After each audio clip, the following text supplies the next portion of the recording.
नमस्कार दोस्तों। तो आगामी शीतकालीन सत्र में जो 1 दिसंबर 2025 से शुरू होने जा रहा है, भारत सरकार उच्च शिक्षा के क्षेत्र में एक बहुत बड़ा फैसला लेने जा रही है।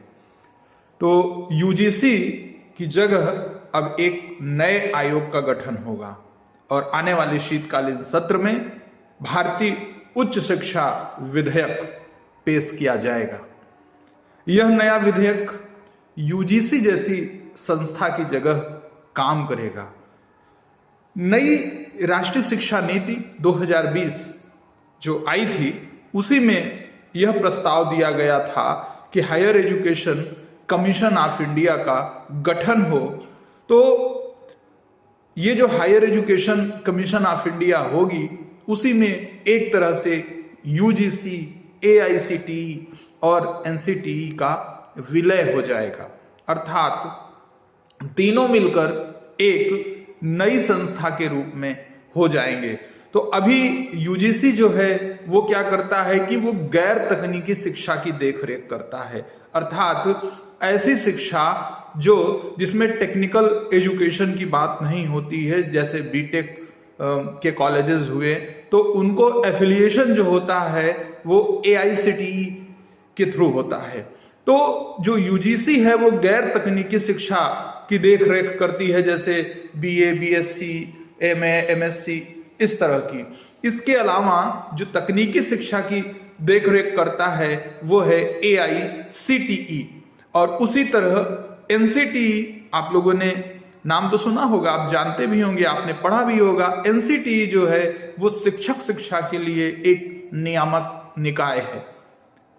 तो ये जो यूजीसी है, एआईसीटीई है और एनसीटीई है, ये तीनों मिलकर अब एक संस्था के रूप में हो जाएंगे, एक आयोग के रूप में हो जाएंगे, जिसे कहा जाएगा भारतीय उच्च शिक्षा आयोग।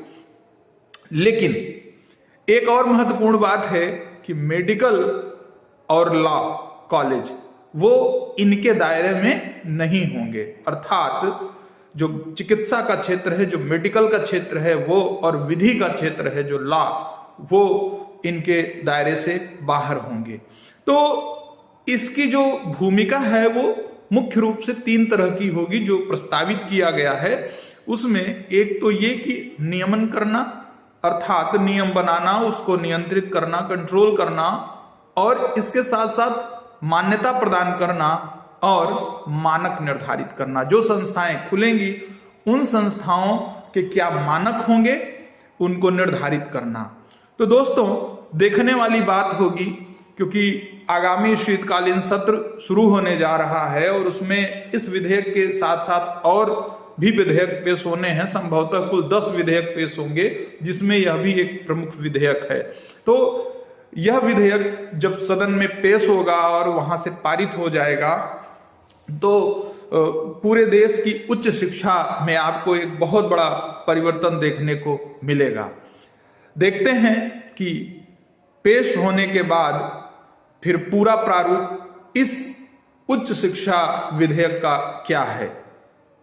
फिर आपको किसी और रोचक जानकारी के साथ, फिर आपको किसी और इंफॉर्मेशन के साथ मैं अपना वीडियो लेकर आपके बीच में आऊँगा। आप मेरे चैनल को सपोर्ट करिए, आप लाइक और सब्सक्राइब करिए। धन्यवाद।